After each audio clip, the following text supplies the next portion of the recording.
Greetings again. Welcome back to another records unboxing extravaganza. Look at this big boy. Whoa, dude.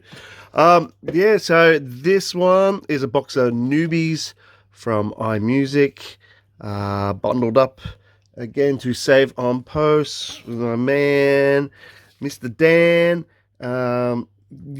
Look, ordered this one, I think it was like early February, perhaps.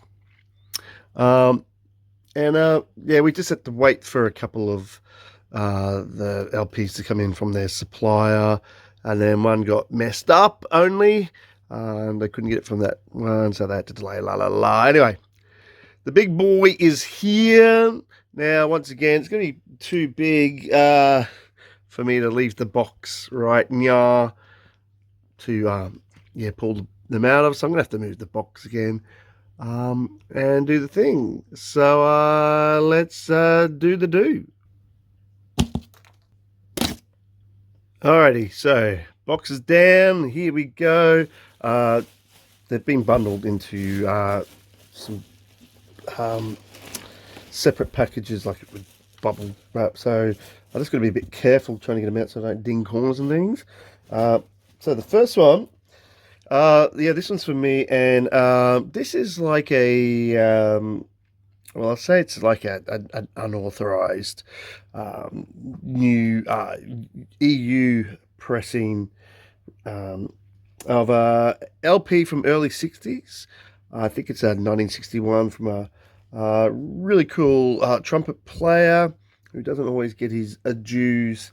Now, this package, it is in a nice gatefold sleeve, where they always say it's limited edition, but I don't always buy that with this kind of packaging and advertising. But 180 gram, whatever. It's got a nice photo anyway, so it's not the original artwork, and that is Kenny Dorham's Into Something. It is saying it's got images by jazz photographer Francis Wolff of Blue Note fame there. But it's still a cool image, but it's possibly maybe a late image. I'm not sure. It does have a bonus track, which is nice to always have as well. And the lineup is very, very nice on here. Now, before I get too carried away with Mr. Dorham, I'll just see if I can spot that good old pricing for y'all. Oh, yeah, right down here. Yeah, it was quite inexpensive at 25 Australian plus some posts. The post wasn't a great deal. I can't remember off the top of my head. I was thinking it was around about the $3 mark or something. Maybe slightly over that. So yeah, that's a really nice price for a brand new LP. And of some nice 60s jazz. Now, originally this was on Pacific Jazz, I believe. Even though you'd probably think it's a Blue Note thing with the Francis Wolff photography. I think that's just their after thing, because they've got this series called Jazz Images, so they're trying to use the photography as a vehicle here to make it more lucrative. You can see they're made in the EU.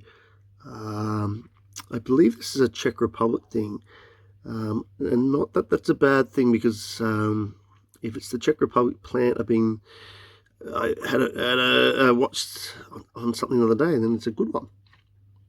Yeah, there's the original cover there, which might be more recognisable to peoples who've seen that originally. There you can see it. Pacific Jazz Stereo 41.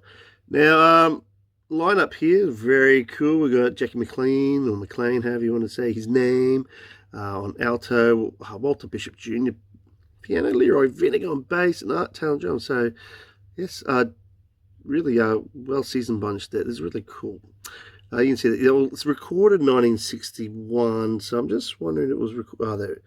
The bonus track was 62, so very close. It's just got some different musos except for Jackie McLean. So it might have been released 62, I'm not sure. I'd guess so. If it was recorded late 61. But anyway, we've got a version there of Una Mas there. It Could Happen to You, I think it's a standard. Let's Face the Music and Dance. Yeah, there's a Irvin Berlin stand there. We do have another, we've got another Kenny Dorham track with San Francisco beat. And then the bonus track there, you can see, is Smile, Charlie Chaplin. Oh, sorry, Charles Chaplin. Yeah, which is again the kind of stand. But hey, this is nice. Early '60s thing. In there's a gatefold sleeve. Which I might crack open. Well, there you go. The inner of the gatefold there. That's quite a nice, tasty spread there, isn't it? You can see there, because it's a Jazz Images thing with Francis Wolff photography. This is a bit later, 64, so probably 3 years later, for the Trompeter Toccata sessions, which I believe is the Blue Note thing. The original liner notes there, but just presented in a different way. But I think that's quite tasty for a cheaper reissue. Anyway, it looks really nice. I would have preferred the original cover, but what do you do for under $30 brand new with a gatefold and 180 gram? By the way, I did just quickly check the inner sleeve. It's paper, but it's got the poly-lined inside of that. So thank you very much, Czech Republic, for doing the right thing there. I very much appreciate that. Keep the record safe. Yeah, well, it's tasty. Very nice. Alrighty, so the next reissue here is a tasty one from 1970. I got a decent price on this as well, because I passed up another time which was slightly better price, but hey, it came down again. From guy's gotten a lot more kudos in the last probably 10 years, I'd say. A bit of a sort of resurgence in interest with this guitarist / singer. This one is his first solo LP. Probably not as highly received as his next two. However, I did stream this because I was very curious about this and why this was sort of not as praised. And there's a lot to like on this LP indeed. So glad the price came down to get Here Comes Shuggy Otis by Shuggy Otis, Johnny Otis's son here in 1970. And this is a MOV Music on Vinyl press, so that's usually a good thing. Usually. You can see they've just got this looser sleeve, so I'm actually okay with that, because it probably means the vinyl's not going to be buckled or anything under heavy shrinkage there. 180 gram on here. Nice cover there. I like it.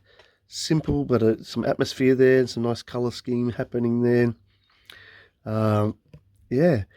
And look, there is some slightly bluesy stuff in here from what I remember, but we are talking just post. Well, I won't say post Hendrix as such. I mean, he was still, I think, still around at this time. He would have been probably at the time of recording, but Hendrix. I'll say post Hendrix influence. Like this young man here. Not sure how old he was at the time of this, but he would have been quite young. I dare to say he might have been 18, maybe.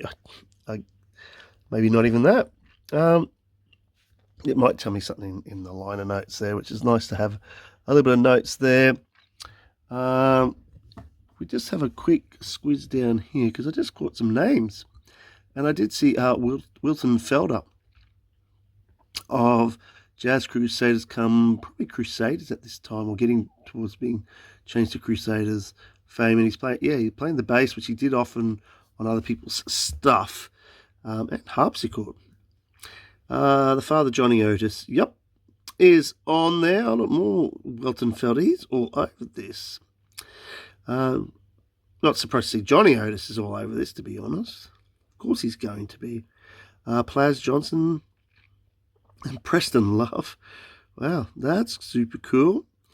So he's got some pretty heavy hitters and kind of getting towards being quite known. Other artists on here. Stack of others contributing in there. Oh, and look, there we go. I just saw it. Styx Hooper, also Jazz Crusaders / Crusaders fame there. So, yeah, 2 out of the 4 Crusaders there. That's not a bad thing. No wonder I didn't know that when I streamed this. So, yeah, we'll come over here to the tracks. There's a healthy number of tracks there. You know, they're not the longest tracks, but there is some variations of the funky, groovy rock, and there's some blues sort of inflected stuff in there as well. But yeah, like I was pleasantly surprised, and you know, I've got the other 2 LPs of him, the better known ones, I suppose. But glad to have this to sort of round out that trio of early 70s albums by Mr. Shuggy. Now, going on to the pricing here, well, it was $35.49 Australian. So yeah, it was under 40 all up, because you know, it was about $3 post. So yeah, I paid a little bit more for this, but it was marked down. As I said, just not as much as the other time. But hey, you know, you got to take the good with the bad sometimes, and well, the not so good. You know, just glad to have a brand new nice copy. To be honest, the music on vinyl should be good. Just a note there, it's on Epic Records, which are Sly and the Family Stone were also on at the time. So that is, I believe, a subsidiary of RCA Records, Victor RCA, I think. I'm pretty sure. Yeah. So 1970, Shuggy, look in the, you know, late 60s part there in a way. Super cool. Indeed.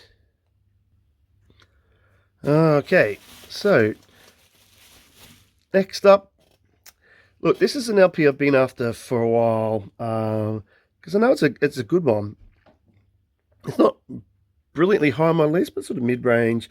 And again, this one helps to plug up a gap of mine from this artist solo work from the late 70s to early 80s.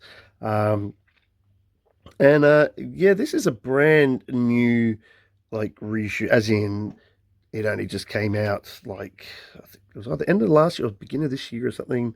So this reissue hasn't been out very long, and again, it's quite nicely priced.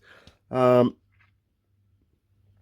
it comes from 1979, and that is Iggy Pop with New Values. Yeah, you gotta love Iggy Pop. He's a kooky, idiosyncratic character, isn't he? Now, just while on the price wise, this was like $34, $33.99, 34. So, being that this reissue hasn't been out very long, and I believe it is a USA pressing, I might be wrong there.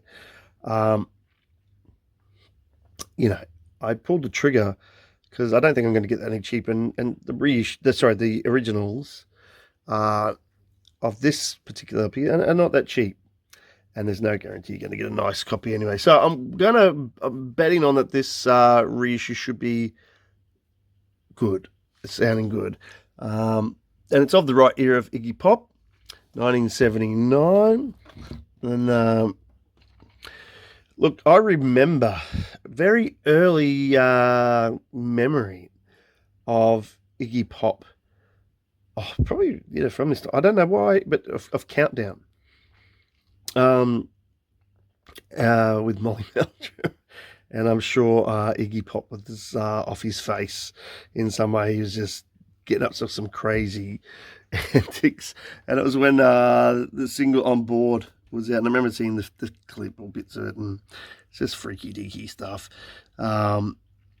Yeah. Anyway. Now, yeah, so this was 1979. I don't think David Bowie has anything to do with this one after the Bowie's Berlin trilogy and working with Iggy Pop as well, and even doing some instrumentation singing on his albums. But nevertheless, it's just near that period, just post that, I believe. So there's some nice fun on here. If we just look down here, let's see. Yeah, we've got some of Pop's close allies there in Scott Thurston, and we got James Williamson there. So yeah, who else we got on here? Anyone else I can recognise? I'm not sure. Klaus Kruger.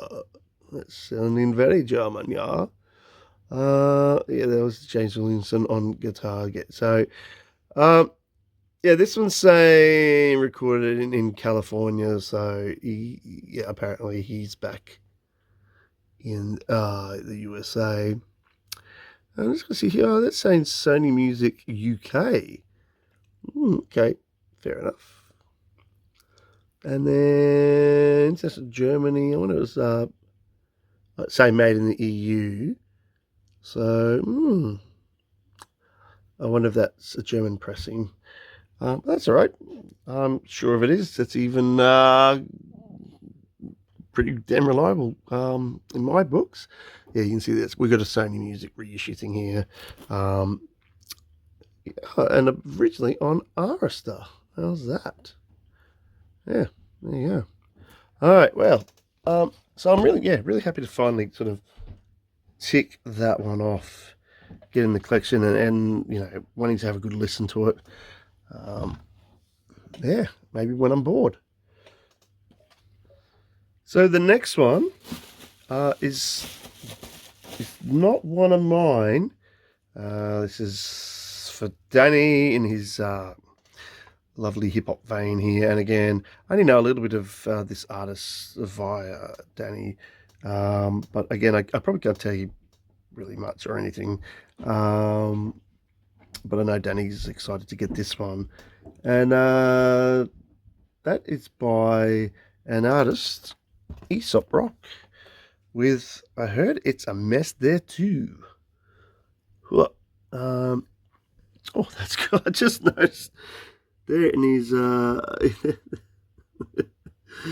there's a finger in there. Yeah, so that must be some sort of finger valve. Some valve finger? I don't know. Yeah, pretty cool cover there. You can see there that it's appropriately been pressed apple red coloured vinyl to match the cover. That's nice. Now, I believe this was, I think it was released last year, if I remember, when I was purchasing this for the man. So I'm pretty sure it's a new release, which is kind of cool. But again, that's why I can't tell you anything about it, except sure Mr. D will be very happy. Yeah, what does that say down there? 2025. So I'm guessing that is the first issue, probably, hopefully. Made in Czech Republic again, that's what I was saying before. That doesn't mean it's a bad thing. Now, I believe this was a little bit more expensive. But hey, I didn't pay for it. I think it was $45 plus post, single LP, I pretty sure. Yeah, but hey, being it's new, I'm sure that's actually a good price. Um, being that hip hop is hard to get, inexpensive anyway, and especially new stuff. So yeah, there you go. So that'd be probably just under 50, maybe at 48-ish or up. Okay, now the next one is for me. Um, and I had to get it. I think I had a bit of LP envy here. Because yeah, Danny got this another time, and it's like, what? Because looks right up my alley. So I thought I had to get this, and I waited till it came down in price and got a really good price.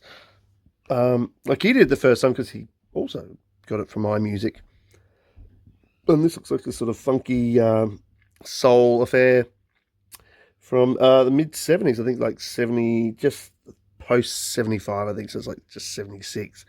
Quite an independent affair, I think, and that is the whole darn family who has arrived now.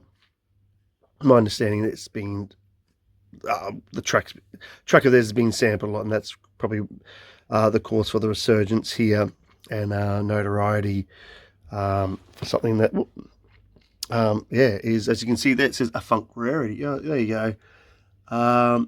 Yeah, 7 minutes of funk sampled by Jay-Z, Wu-Tang Clan, Biggie Smalls. Okay, well, that's probably why I don't know about it, because that stuff's too new school for me. But yeah, look at that. This looks like a fairly indie production too, which I like. I like that. Some rare raw funk. Again, I know a lot of these things are very inconsistent, but obviously you can get some gems on there. And being that it's a rarity, I bet you have to pay up the wazoo to get the original, and it's probably been messed around and someone scratched it, like scratch, not scratch. But anyway, well, maybe both. And you see there quite a fairly just regular kind of back cover there, nothing too full on, and I'm sure that's just a reproduction of the original, hopefully. But yeah, we can see that 1976 is the comment there, so I'm going to guess the whole thing is 76 from research. I'm pretty sure that's right. Yeah, there we go, which is why I definitely pulled the trigger, because it's not too post 75. And as I think I said in one of the later videos I just did, that indie stuff sometimes takes a while to catch up, by the time they can get a deal and a pressing. So we'll see. Here it says Amherst Records, is that right? Probably originally. Not sure if this is a Scorpio reissue or something. We've got 1, 2, 3, 4 tracks on side one, and 1 is 7 minutes. Fancy that. And then what do we got? 4 on the other side. That's pretty healthy. Yeah, not too bad, I suppose. Now, I'm not sure what the quality is going to be like, but the price, this was a cracker. Cracking, because it came down to basically $27 Australian, $26.99, plus a bit of post, so it would have been just probably maybe just over the 30, all up for a brand new reissue. So yeah, I'm very happy with that.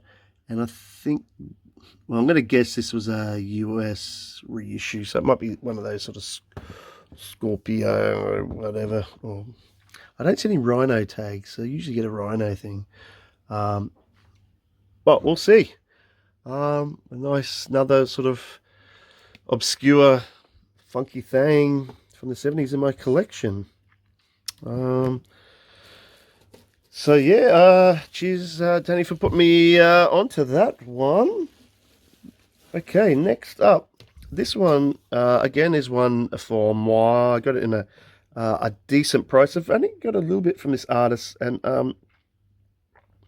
I don't know why.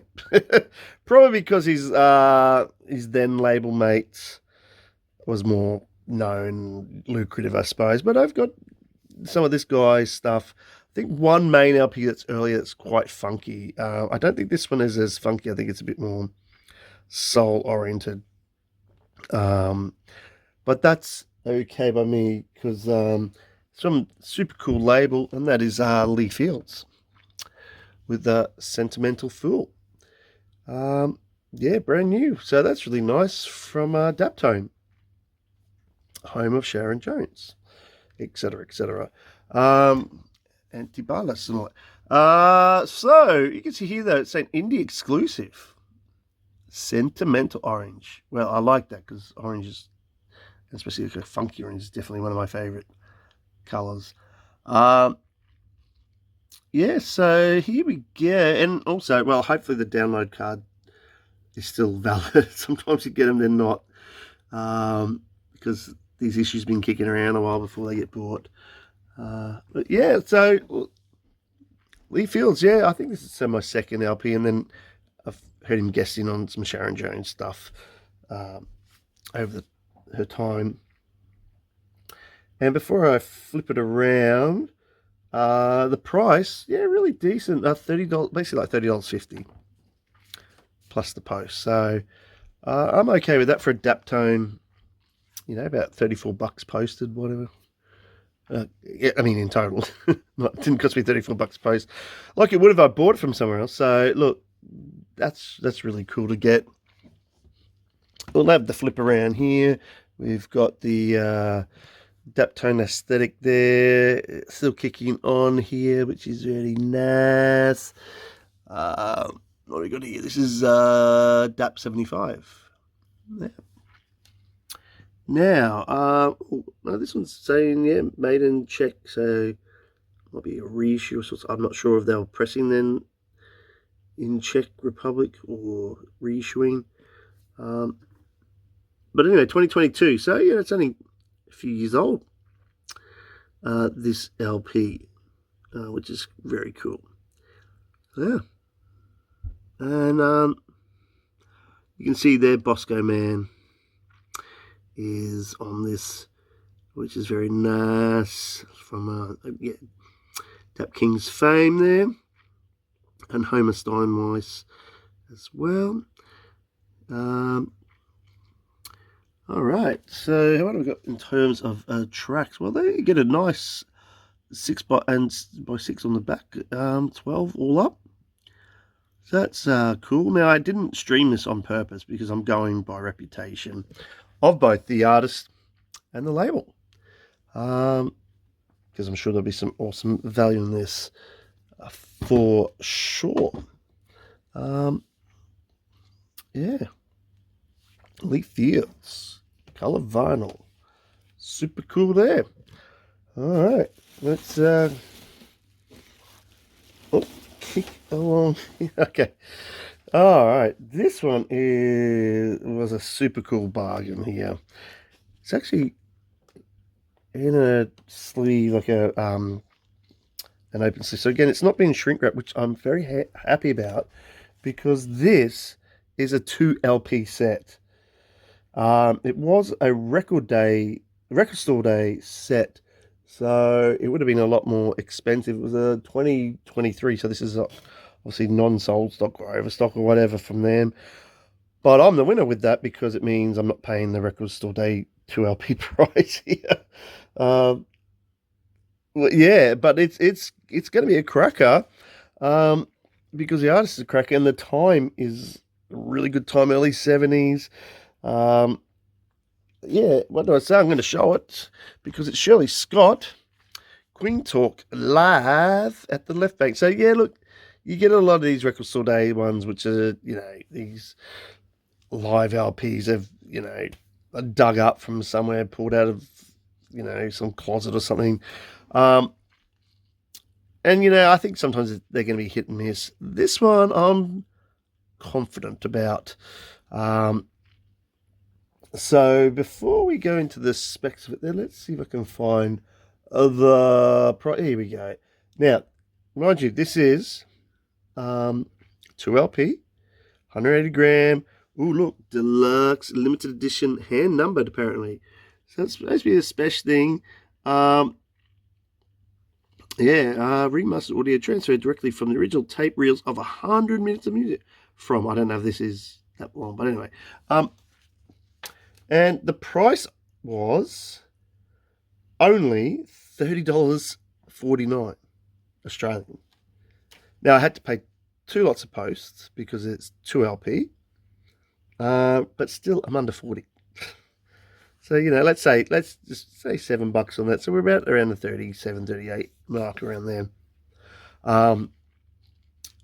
which is really cool. And I believe there is some gatefold action in there. So let's look at the back first before I crack it open. You can see what I mean.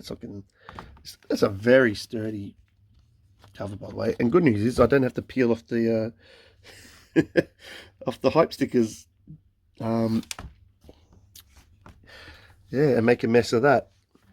And yeah, so Shelley Scott, organ player, still playing the Hammond B3 on this set in '72. So not doing the yeah, Hammonds are electric. Okay, not doing the synth thing, I suppose. Yeah, we do know George Coleman of Miles Davis quintet fame, early '60s.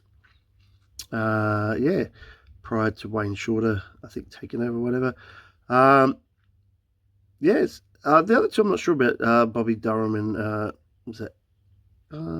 Ernie Andrews. Voice. Oh, Voice. Okay, that's a very stripped back band there indeed. Now, got some covers on here. Never Can Say Goodbye. There you go. By the time I get to Phoenix, yeah, but oh, and there's Smile again. Gonna get my smiles worth in these sets. Thanks, Charlie. Yeah, Girl Talk. I don't think it's the Girl Talk we know about, that 70s pop song or whatever. Yeah, so covers here, but hey, like, look how stretched out they are. 8, 8, 8, 9 minutes, 9 minutes, yeah, 10 minutes, 12 minutes. So this is like, unfettered live stretching out here. So hopefully there's some nice cooking on this indeed. Now you can see here, oh look, wow, okay, I got a pretty early run of that, 3093. That is early.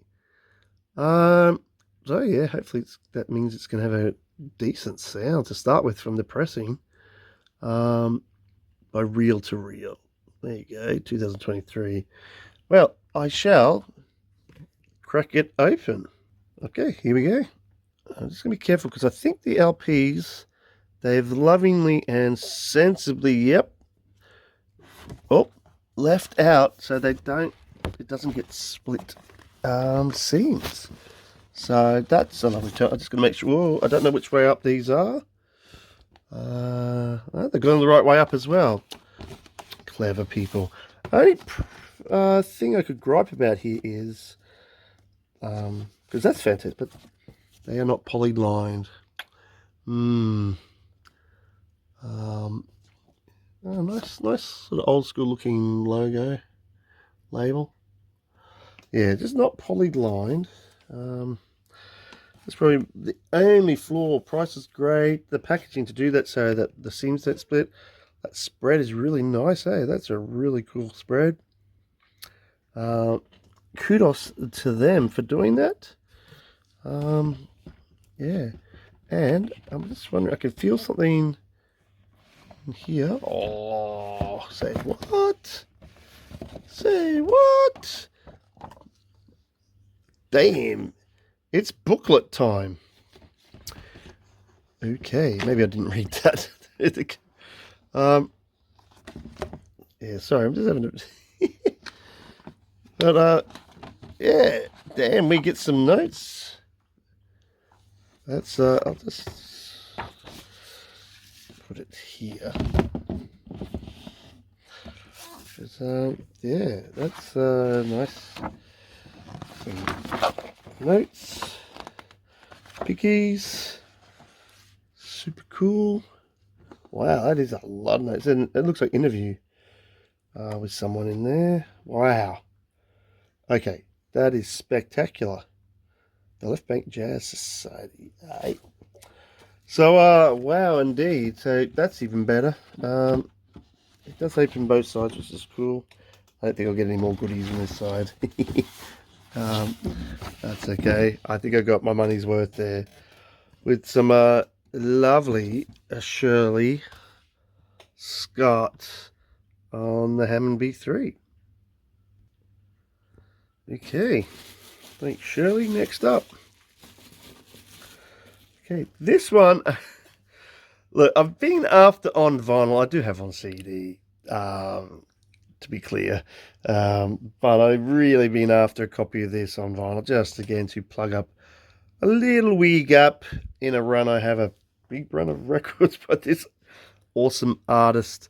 Now, I think this is either his, I think, second solo LP. I'm pretty sure.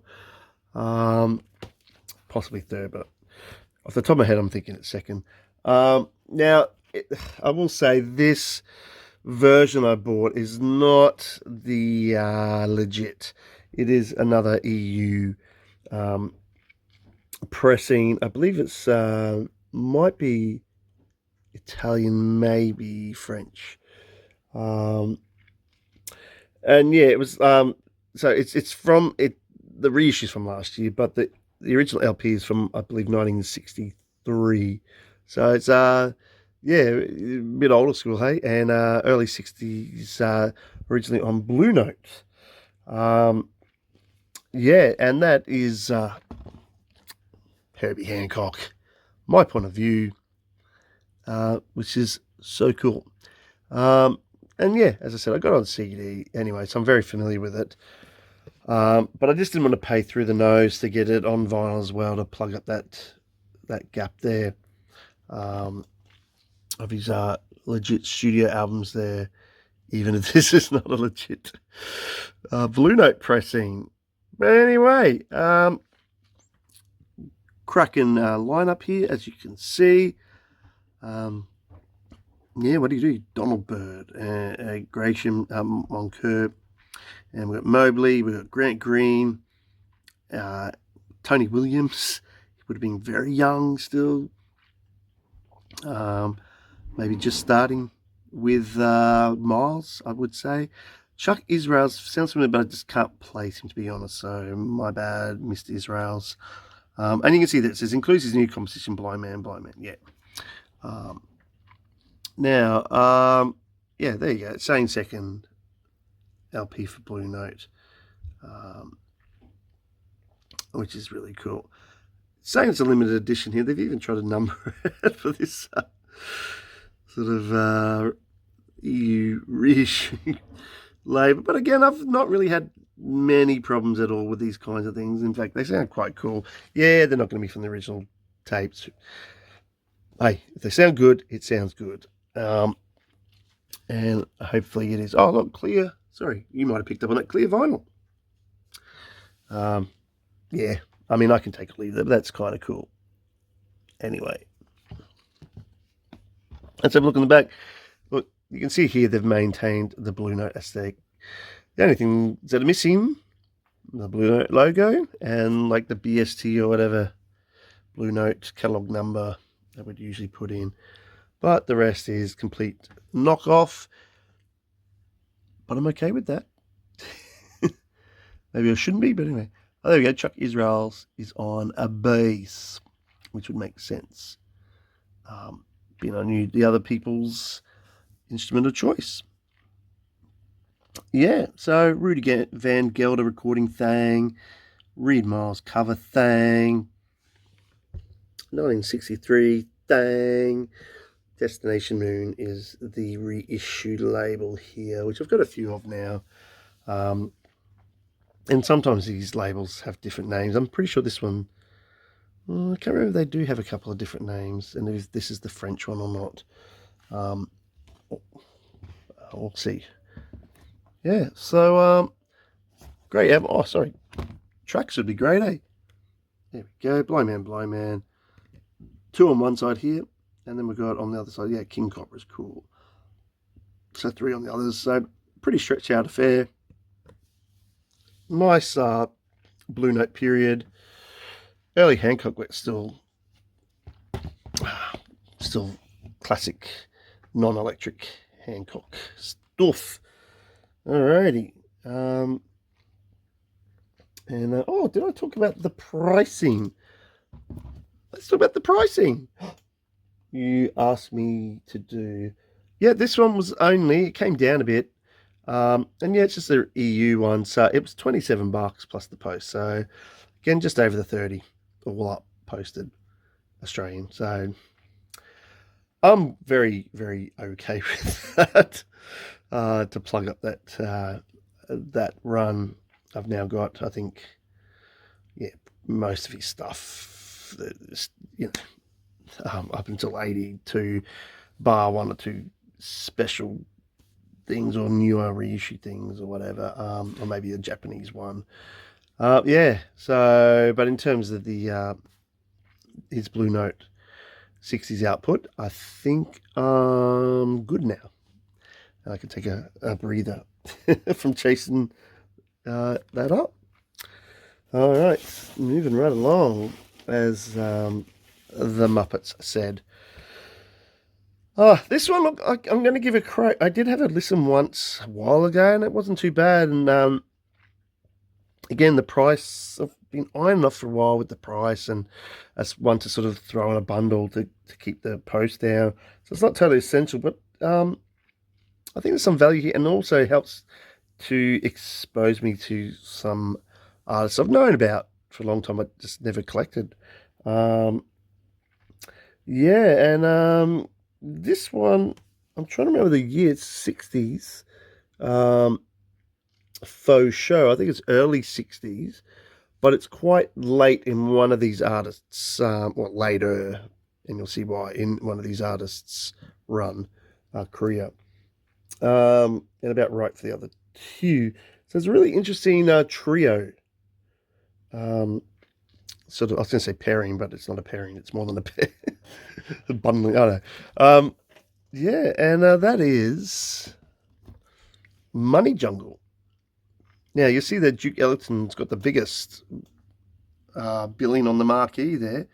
So yeah, Duke Ellington, which look, I'm not big band 40s jazz, even early 50s sort of swing stuff. Yeah, orchestra. Yeah, you know what I mean. But this is not. This is stripped down trio, which is really nice to see. And when I heard, I thought, yeah, this is actually really cool. Mingus is another one of these people who's I won't say has eluded me, has eluded my collection, because I know there's a lot of hype about him. I'm just not yet to, I'll be honest, I haven't opened myself up to that much, Mr. Mingus. But I thought this would be a nice sort of, way in as such. And yeah, Max Roach I've got a little bit of too, and some of his 50s output. And what's the We Insist LP, which is really cool. So cracking drummer as well. So yeah, this one I finally pulled the trigger. And I thought, yeah, this would be cool. Now again, this is an EU thing on Wax Time. Who again I think have a couple of different names. I think they might even be the one that was that Jazz Images one that I showed earlier. I think it's the same one with the Kenny Dorham one. And the sticker kind of almost gives it away there. You can see 180 grammar, as they always say. They're trying to say limited again. One pressing. I've seen different versions of this though in terms of new reissues. Because it's out of copyright. So there's a fair few of these, I think, on different labels or different versions, or even this one hanging around. I think there was like even a coloured version of this, or like a clear one or whatever. I just went with what was the cheapest at the time. Yeah, which actually, I'll just, while I mentioned the price, look, this is one of the cheapest in this bundle. And that was 23, basically Australian, 22.99 plus post. It's about 26-ish, slightly cheaper than the Kenny Dorham one. I think again was on the same label anyway, same diff. probably same pressing plant, la la la. Yeah, so it's an inexpensive reissue. No big flash bells and whistles on here. Yeah, there you go. Man, they're not even they're saying photos by X, so they're not even crediting the photographer because it's probably out of copyright with that as well. It's a DMM. That's all right. I don't mind DMM. And you can see there this was recorded in New York, September 17, 1962. So I'm not sure if it came out 62. Probably did. They didn't mess around back then. Possibly 63, but anyway, I'm going to go with 62 for this. And look, some bonus tracks. The Yay to the Hey. I think, oh yeah, that's right. That was another reason I bought this one, this version, because I've got extra tracks. Got me money's worth. So yeah, 3 extra tracks there, which is very nice indeed. Mostly composed by Mr. Oh, I shouldn't say Mr. Sir. Is that Duke? Sir Duke. Yeah. As Mr. Wonder would say. All right. Original liner notes. La la la. Wow. Downbeat gave it 5 stars at the time. Not that you always go from a review of the quality. But yeah, it was well regarded at the time. Money Jungle. Hopefully I get my money's worth. I'm sure I will. As I said, I streamed it a while ago. And it's pretty cool. And the last one, this first bubble wrap bundle is again for me, and again one that's been on my list for a while. From an artist who got so many records. I know I say that. You'll know when you see, because I always say that. But this is again an inexpensive reissue. It came down in price. And I went, yeah, this is the time to get it. I'm not worried about having originals of these things. Yeah, and that's Mr. Art Blakey and the Jazz Messengers. Roots and Herbs, as the USA friends would say. Yeah, sorry guys, I actually pronounced the H, or the H, and herbs. Roots and Herbs. Yeah, so again, you can see here we've got the same sort of sticker here, same sort of spiel there. As you can see, of course it's a collector's edition because I'm collecting it. What else would you do with it? Throw it away? Anyway, yeah, so this is a 60s affair, I believe, like getting to the early 60s, I believe. And yeah, again, it depends on where you are with what version of the Jazz Messengers you get yourself. And yeah, but I believe this is a good one. So we've got 6 songs here, fairly stretched out. But look at that lineup. This is the thing. Take that in.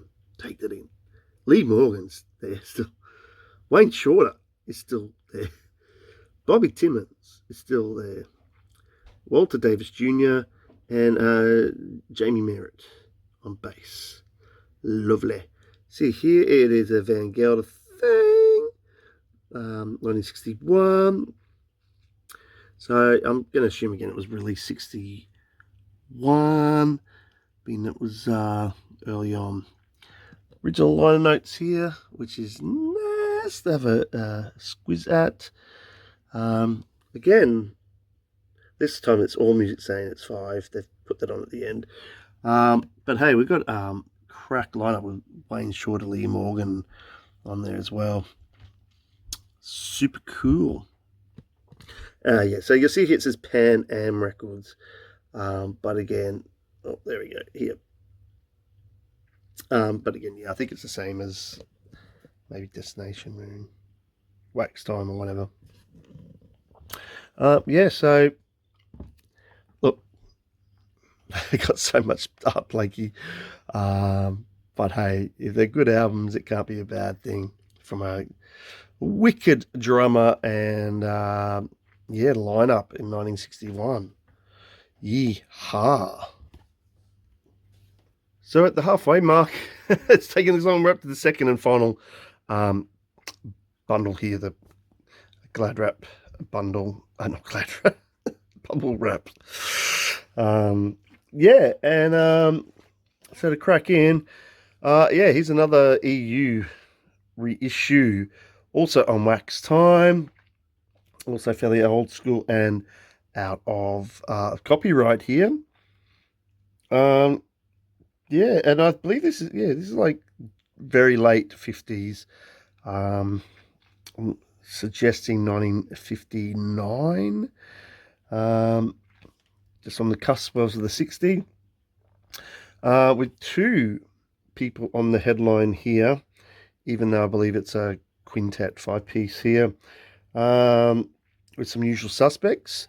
And again, very, very reasonably priced to get this to add to the collection. And that is John Coltrane with vibist Milt Jackson with Bags and Train. So I'm sure you can work out which one John Coltrane is, which makes Milt Jackson the other one. Bags. Nice sort of intimate photo there. They've retained the original cover art, which I like, in stereo, which I also prefer, to be honest. Waxed on there, same usual thing here. You see here, one pressing, blah blah blah blah blah. Deluxe in the sleeve, so hopefully that means poly-lined. Classic jazz album, yeah. Often see this around in the original early reissues. But brand new reissue here. Yeah, it'll be from Digital Source. No, I don't care. As long as it sounds good to me. Now, well, I've got some paper in my hand. The price. See, I was waiting for this one to sort of... It was bouncing around this price, up and down. I don't know why. I mean, I think it's sitting where it should be now, where I got it, at basically like 25 Australian, 24.99. Then some posts. So again, it was under 30 all up, about 28-ish somewhere. So very, yeah, again, very reasonable. Yeah, it's not the real thing. Yeah, it's not the official, blah, blah, blah. But it's on vinyl. It's John Coltrane here. And we got 3 per side here, which is very cool. We've got a couple of, Milt Jackson compositions. So a couple of originals here as such, which is very, very nice. Got a Dizzy Gillespie song, composition Bebop. Yeah. Now, it is early-ish on with Coltrane. 1959, I think it just said there, yeah. So being it says January 15th, 1959, I would assume it came out in 1959. Again, big props in the review there. Not that I'm that concerned. Now, this was originally an Atlantic thing, I believe. So, yeah, I'm pretty sure I remember seeing, the Atlantic label somewhere. Or it was, I remember, it might have been up the top here or somewhere. Or maybe down here, probably. I just picture it with that Atlantic, early Atlantic symbol. So, originally from a bigger time label there. Yeah, and lineup here. Again, no slouches here with Hank Jones on piano and Paul Chambers on bass there. And Connie Kay kicking on drums. Probably not as known these days as much as probably Chambers and Jones are. Obviously, Jackson on vibes and Coltrane on sax. He's on tenor on this one. So this will be an interesting collaboration as such. And again, for a pretty inexpensive price, to sort of beef out that bundle. Yeah, I couldn't go past it in a way. Especially this time. Okay, next up, now this one is not for me. I will say I almost bought a copy of this as well. So tempted. The price is cool. The ensemble is very cool. This is early stuff from them as a reissued though. And I didn't buy it. This one is Mr. D. So kudos to him with this reissue. I think this reissue is a Russian reissue, recent reissue, recent-ish. But that's from the ensemble known as the Kashmir Stage Band, the high school sort of band thing. And this is our thing. And I'm pretty sure this is either the original cover was slightly altered when I went and had a look. And yeah, super tempting to buy. Because I got one of the other ones, and especially at this price, the price was only $21.49. So I think this is pretty much the cheapest thing in this whole bundle for something that's obscure and cool. Yeah, I did have a stream of it, so it is cool, but to me, I just wasn't as impressed by some of the sound orchestration as the later album I got of theirs. That was the thing. That's nothing to take away from. I just, yeah, in comparison to the other one, yeah, I just thought this sounded a little bit more older school in ways, but nevertheless, very nice thing to have, even if it's not the original, and especially if you're paying probably even under 25 all up. Yeah, quite a simple back on here, but again, I don't know what was on the original. I can't remember, but I did check out the other cover. The original one, I don't think it's that much different here. You can see the this school band led by their teacher, I think, band leader. It's quite a big affair here. I don't know if they even get bigger than that. Yeah, it's just, I think sometimes for me it just sounds a bit big bandish. Some of the stuff, particularly on this LP, which wasn't as yeah, lucrative to me. But anyway, let's have a look. I'm sure there's some covers on yeah, and yeah, you can see they're doing their covers thing because they're like a school band competing and probably kicking everyone's butt. We got look, Mystic Take 5 Burning Spear. That's at least really cool. I'll give it that. Some other standards like Summertime and Georgia, yeah, all that sort of stuff. So yeah, what can I say? This is I think yeah, you see here 1969 originally. So it's either their first one or one of their first LPs of this incarnation. And I'm gonna guess every year it would have changed as students graduated and they got new ones in, and yeah, got taught up here by Mr. Conrad O. Johnson, conducted by, I'm sure he was the guy in charge here. I'm pretty sure, yeah. So yeah, nice snap up there. I hope I won't regret not buying it at that price. You know, but kudos to you, Mr. D, and getting their thing, which is now your thing of our thing. Yeah, some nice jazzy stuff there. Now, next up, put that carefully. Now this was one of my centerpieces for getting this bundle, to be honest. This is the one I paid the most of. It's still up there in price because it's a recent reissue, and it's always had a big price since it's been reissued, and the original, because the original has a big price. But they've done a nice package of this in gatefold, being the first ever reissue, because I've really come to dig this keyboard player, and I'm still trying to get his other stuff. It's one of those things where, you know, current, not, I wouldn't say obsession, but, you know, preoccupation. Yeah. And it comes from the early 70s, I believe, like 72. And that is Charles Kennard with Wogga. Was it Wogga?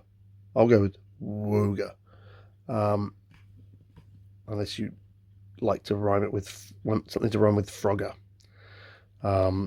Anyway, yeah, so this is a We Want Sounds reissue of Mainstream, I believe, LP here.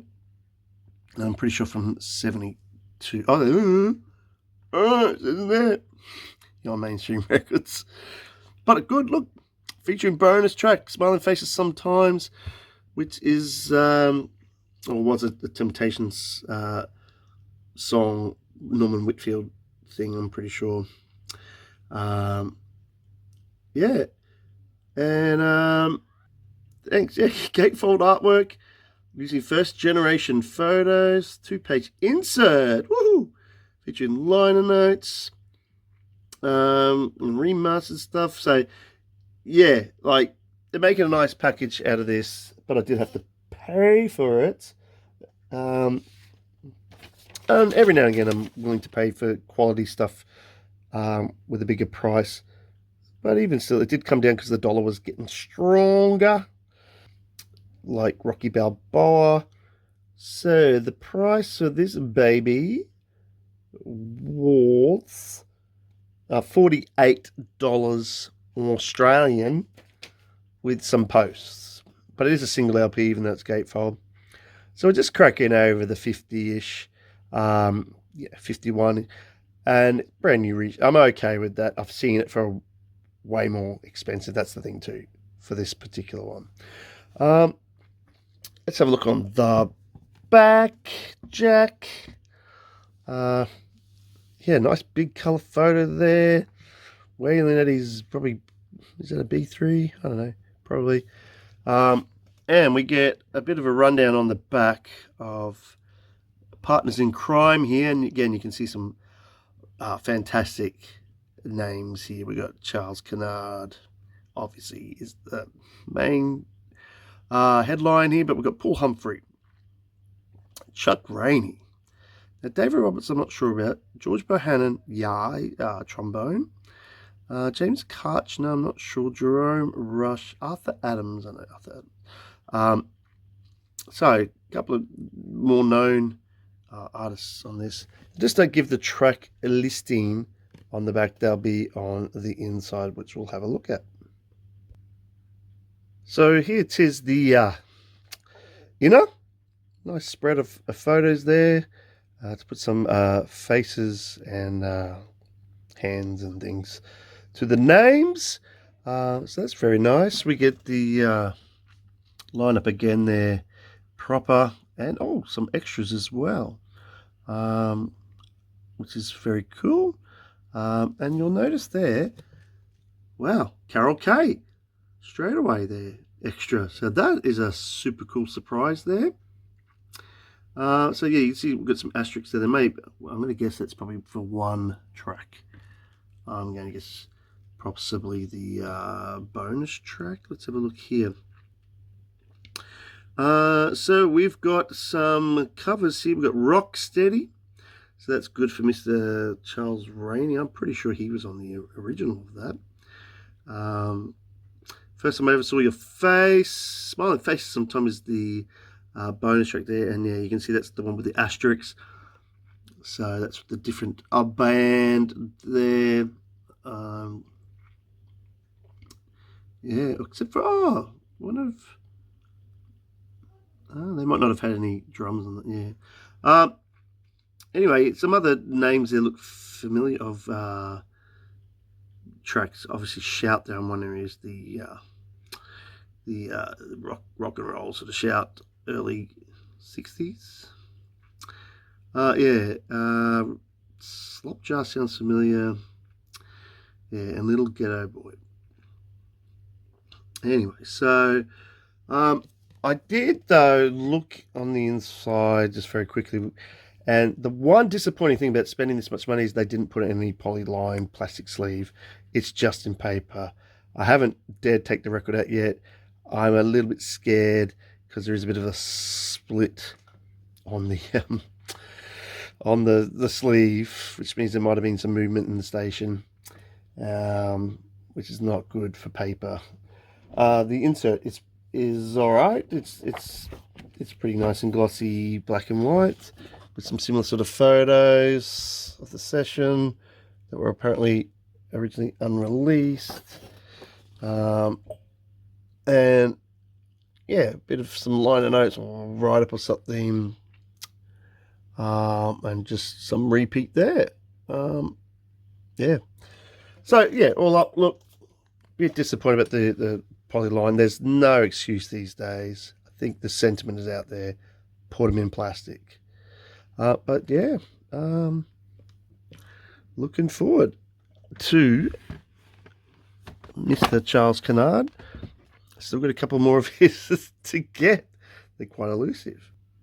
Okay, so kicking along, this is yet another one of these EU reissue pressings that's pretty inexpensive.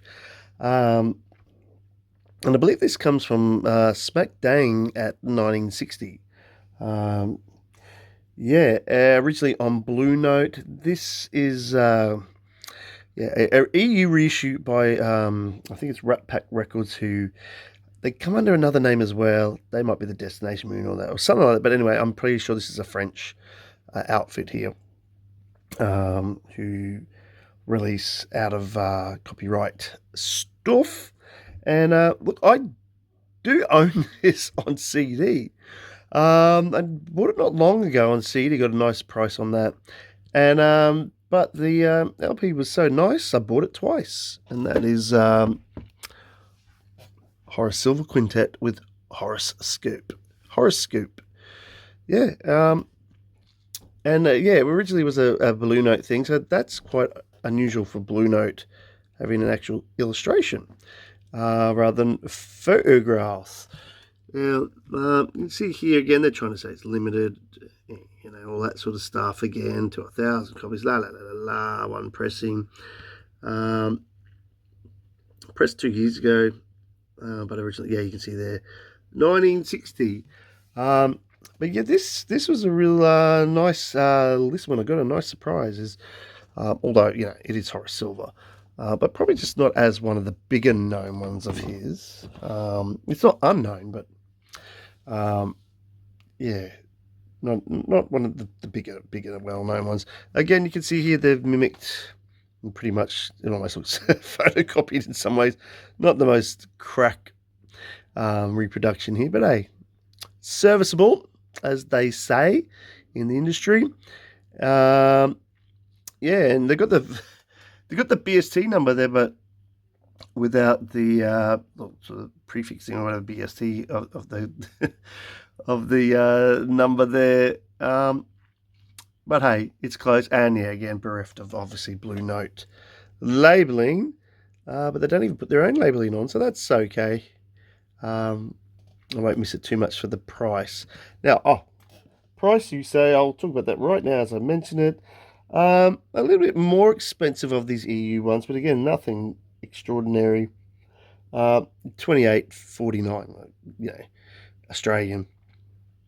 So once you hit the post, we're just on about the 31 all up, somewhere around there. I don't know. Yeah, and tell you what, let's have a look at the lineup for 1960s. So we just click past the 50s here, starting fresh on the great run of 60 stuff. And on that, we've got Blue Mitchell. Lovely. Junior Cook. We've got Gene Taylor and Roy Brooks on drums. And yeah, nice selection of tracks here. Can't go wrong, I reckon. For right at the start of the 60s. I think that's a very nice way to make the transition from the 50s to 60s here in high fidelity. Yeah. Yeah, you can see down here, look, the photos don't look the best reproductions. They're not too bad, but you get the idea anyway. What do you say? It's Horace Silver. quite inexpensive, but it's still a nice package, you know. Got to give him that. Still looks nice. The front is nice and vibrant. So that doesn't look that terrible or photocopied. I think they did a nice job of that. The cardboard on these things is pretty flimsy, but just got to look after it. Like I was trying. Yeah, Horace Silver Quintet at 1960.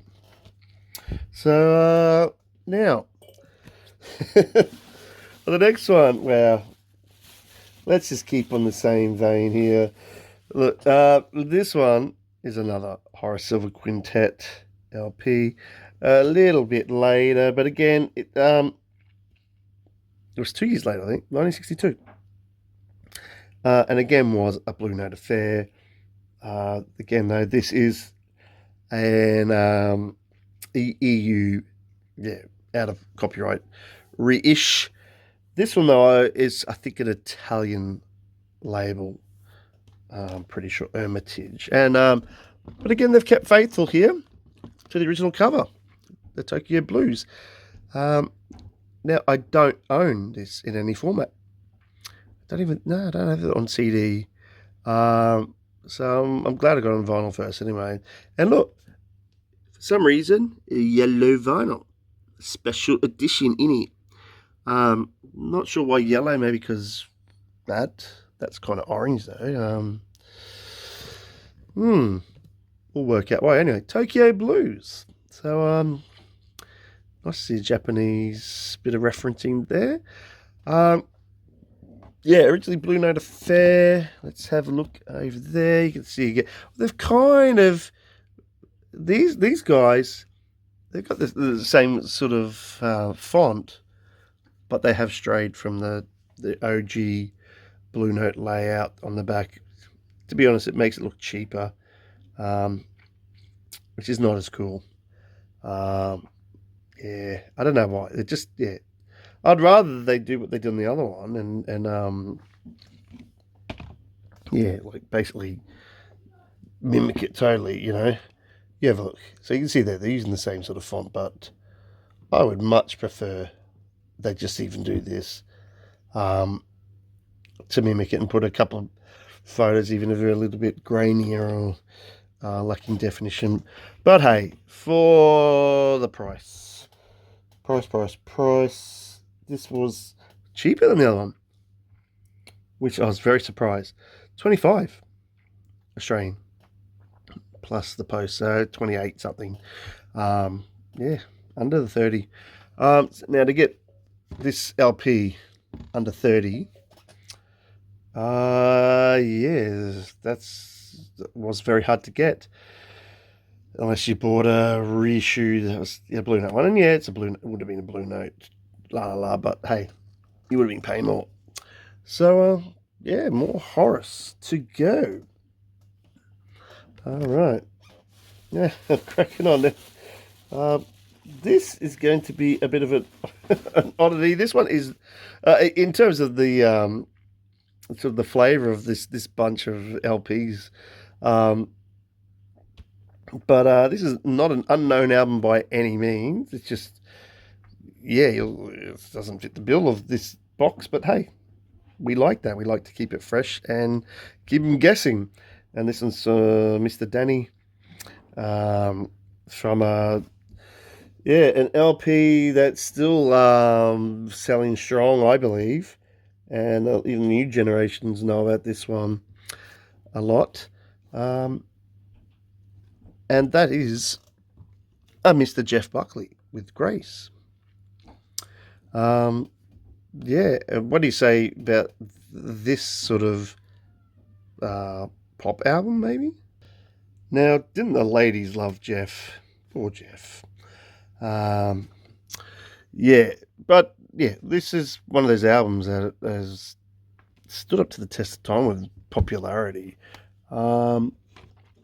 So Danny's grabbed this one up while it was marked down. I believe it was marked down.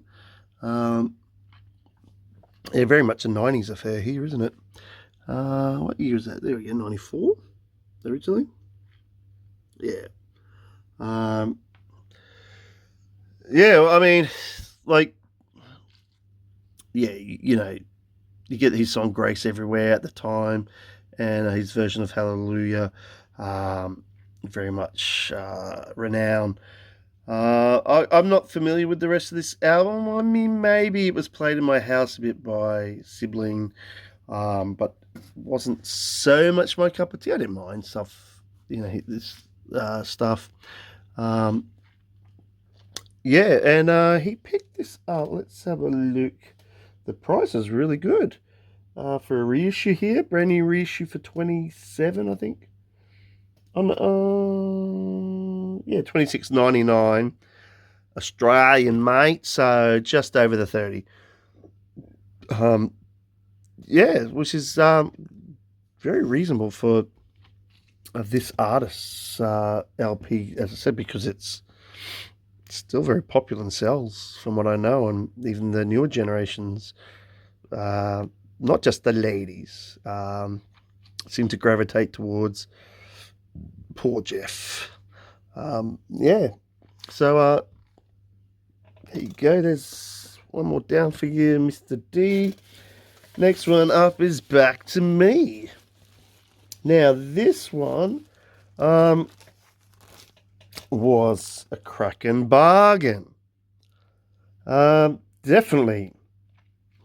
So, couple vids back, we got some other iMusic stuff. I think late last year we got some absolute top-notch bargains, especially with some Blue Note tone poets that were marked down when they're usually through the roof. And especially in Australia, you try to buy these things, they're like $89, $80, $90 straight up, normally retail in the shop. Now, look, I understand shops have got to do that, but yeah, out of my league, that sort of thing.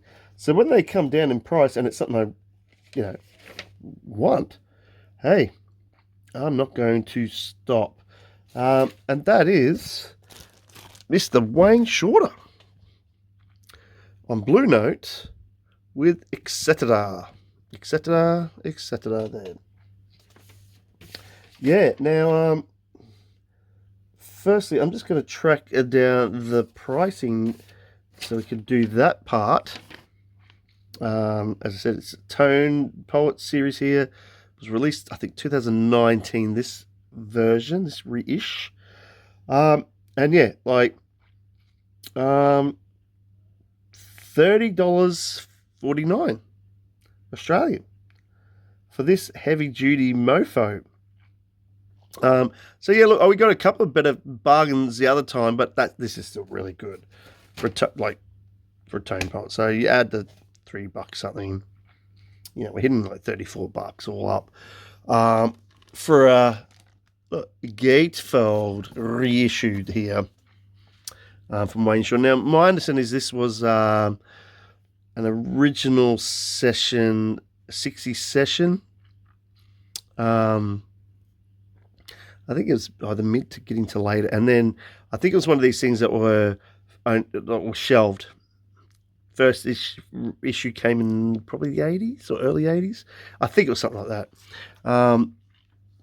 But it's still legit stuff here, and yeah, cracking stuff here. We've got manufactured RTI, that sort of stuff. 180 grams. It's heavy duty. The cover is going to be heavy duty as well. It's got a couple of these now, inexpensively. Yeah, originally recorded by Mr. Van Gelder.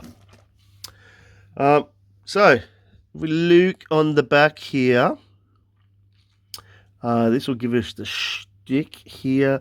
Yeah, so it was released originally in 1980, but it wasn't recorded in 1980.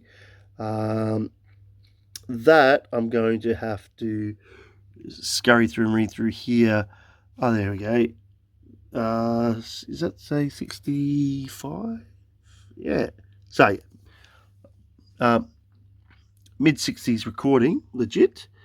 But first issue 80, and now later on, close to us. And look at that line up there. We've got Herbie. Wayne and Herbie, man. Like, that's so cool. you know, this would have been at the time they were working with Miles. Got Joe Chambers back there, back on drums in the mid-60s, and Cecil McBee, who he really starts to make a name for himself, and then in the 70s with the sort of more spiritual jazz stuff. That's really cool. So it's in this perforated packaging, which we may have to open. So here we are in the inner gatefold. Yeah, another lovely spread here of cool photography, Francis Wolff photography, no doubt. This is some killer fat booty cardboard there. You can probably see that, you know, old school, and you can see we've got a nice yeah, poly inner thing here. No paper required. Yeah, so this is a unit of a package with some hefty spine girth there. Look at that, that's a wide spine. So, you know, this is a solid construction thing there. Bam. So, yeah, great value here. And, like, yeah, even though it wasn't released in 65, it's bona fide stuff. And was, yeah, eventually released, and part of his canon, I suppose, or whatever. Yeah, lovely, great price. Okay, and now cracking along this next LP.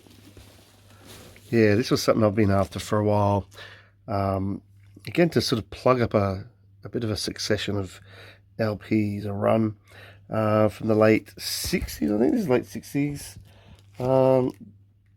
Yeah, and great saxophonist here. We got some really cool soul jazz. It was quite accessible, but actually on Blue Note. He had a long tenure on a Blue Note, and these this particular sort of run of late 60s to early 70s LPs well sought after, hence the reason to reissue them so nicely. And again, this one is a Tone Poet. That was, you know, marked down-ish. And that is Lou Donaldson with a Mr. Shing-a-Ling. There you go, Mr. Shing-a-Ling. I think it's only 67, something like that. We'll find out. Here we go. Same deal there. We've got a Rudy Van Gelder thing. We've got a Kevin Gray remastering thing. A big thick 180 gram slice here. Yeah, and this cover again feels nice and thick. I don't think this one's a gatefold though. I don't think originally it was anyway. But still, that's some. I can feel that's some pretty hefty package there, and like I think, you know, like proper 180G heavy duty vinyl. And I think I even spied just then the nice poly, you know, because it's a Tone Poet. Now, before I crack on too much about this one, I will just I'll just steady at the camera and while I'm looking to the side, and I'll just whiz on the pricing. Yeah, it's a very similar price to the shorter one, just a little bit more, maybe because it's still maybe a very lucrative album to get. But for Tone Poet, it was at $31.99, so 32 Aussie. With the post, just over 35 for Tone Poet. Posted. Ye to the ha. Yeah, and let's have a look back. Yeah, this is a hefty thing of beauty. Yeah, which is so cool to feel. You just feel it and you go, wow, rock solid. Now let's have a look at the lineup on the back, and this is again a team here. Some Blue Mitchell stylings on trumpet, obviously Lou on alto there. We got Mr. Jimmy Ponder on guitar, but he's toted there. Fats. Okay, maybe he's got a fat sound. Bringing it to Blue Note. Lonnie Smith on organ, and Leo Morris, aka later to be known as Idris Muhammad, on the drums. So, we're getting to more of a soul jazz outfit here, definitely. And that's on Blue Note, mind you. So they're embracing that at the right time, getting to the late 60s. So that is fine by me. And you can see here they're advertising the other very nice album, the Alligator Boogaloo. Yeah, and so yeah, this is going to have some nice stuff on here, a little bit more funky soul-y stuff thrown in. We've got some covers here with the Ode to Billy Joe, The Shadow of Your Smile there. Yeah, but we've got also a couple of OGs there with Humpback by Lou Donaldson and Peepin' by Lonnie Smith, who was starting to get his name out there and be cooking at this time. Wonder if he dropped his solo album by then, his first one. It was near this. Anyway, yeah. So I'm glad I held out. I've been trying to get this for a while at a good price and a good condition, and hey, I even got a tone pot to boot. Sorry, not again that I would go pay the 70, 80 or whatever. But if I'm going to get it the same as the 75th, 80 anniversary kind of ones, for a bit of a more high spec product, hey, I'm all in. Yeah. And let's keep a crack in it. Now, this next one, again, this one I almost bought. This one's not for me, though. So tempted. So very, very tempted. And I let this one go to the keeper. As those clever people say when they use cricket analogies. Yeah, but I know there's going to be some great value on this. And it was such a cracking price too. I probably going to kick myself quite severely in the buttocks. Now I've seen him holding it and it looks beautiful. So good on you, Danny. You scored up with Hendrix Valleys of Neptune. Yes, it's posthumous and all that stuff, but it's a nice package from the Jimi Hendrix, Legacy Group or whatever they're called. That his family get to enjoy the spoils of. But yeah, they at least keep up the similar aesthetic. They, trippy aesthetic they do, and that's cool. And look, it's also gatefold. This is a hefty pro. To hold it in the hand, it's quite heavy duty for your booty because it's 2LP. That's a nice photo on the back, guys. Really cool. I like that composition there. Look, I'm not sure about the muses on here. It'll be a mixture of, having some Mitch Mitchell on here and Billy Cox and Buddy Miles and etc. et al. At the time. There are a couple of songs that have been done a fair few times. But then some not so much here. So a bit of a mixed bag here. And they're probably all different takes anyway. Maybe to other ones. But yeah, still a really lovely package and rock solid. Very much good value here. A bit of a bargain. When was it released, this one? Oh, there we go. Is that 210? Not sure. This might be a later pressing, obviously. Yeah, and the price, I can't remember off the top of my head because I was umming and ahhing about it myself. But I'll just double check. Yeah, how's this? Like $28.49 Australian. Yeah, you'd have to pay twice the post on this, so because it's 2LP hitting the 7 on that. But still, you're talking about about 36 all up, all in, somewhere around there. Anyway, for 2LP rock solidness, yeah, that's a crack up for a posthumous collection there. Done properly, I'm going to say. But I'm not going to crack this one open because it doesn't belong to me. This one. But yeah, well done. That was very tempting indeed. So good score there. Goodbye. And speaking of goodbye, this is the last one before we say goodbye on this enormous unboxing. And we're going to finish off with one for me. It's a pity that it was out of order in a way, I suppose. I don't make the order of these things because we could have done with this one before, because this is going to be third in a run by this awesome artist. And this is, as I was saying before, this artist has probably better known LPs, and this is definitely one of those better known LPs.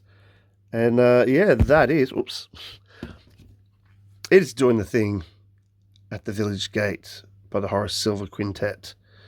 Man, oh man. Again, I've got this on CD, but hey, and I've had it for a while because it's cool as. But yeah, what a cracking LP this is. Yeah, very well known. Here we go again. It's just one of these EU ones, as you can see here. Blah blah blah blah blah blah blah. Limited. Blah blah blah. 100 gram. Blah blah blah. Collector's edition. Yeah, but it's an iconic album. 1961. Now this is Rat Pack Records again. I think it's a Frenchy one. So, but I'm okay with it. I got it on CD too. So again, to get it fairly inexpensive is okay by me. And look, they've even reproduced the back again. It's not the best reproduction. Again, looking at a little bit of hazy photocopy. But look, there's those two as well. And again, they've got the BST number, but without the BST and without the blue note thing, la la la. And now I'm looking at this back here. I've actually got a fair few of these LPs, not all of them, but yeah, well, I got about 5 out of the 8 there, I think. Pretty sure, but anyway. Back to this one though, cracking with Filthy McNasty. I mean, bam, right there. What a flippin' iconic, great track. And this is live, but it sounds very nice. And I'd say it's because it would be Rudy Van Gelder recording live when he was really starting to get his chops down with the live stuff. There we go. Yeah, there's some really nice songs in there. The Gringo is cool. And lineup: Blue Mitchell, yay. Junior Cook, yay. We've got Gene Taylor on bass and Roy Brooks back on the drums. So it's a cracking set here. Got a bit of live energy too, but well recorded, and yeah, it sounds close mic'd. Yeah, like, if that makes sense. So yeah, it's got some good sound on here too. Well, I'll see how this pressing goes. I'm sure it's from a digital source and will be fine. Just to plug up that again, that hole of not having this on vinyl. Price, you say, before we kick on off this thing? And this was, again, very reasonably priced at the $26.99. So it was just over the 30 all up with the post, which I'm okay with for a non-official pressing. But it should be a very serviceable copy in addition to the collection. So, without saying much more, the box is now empty. We got through it. Thanks for going on the journey with me. Hope you got something out of it again. I'll definitely see you soon. Ta-ra.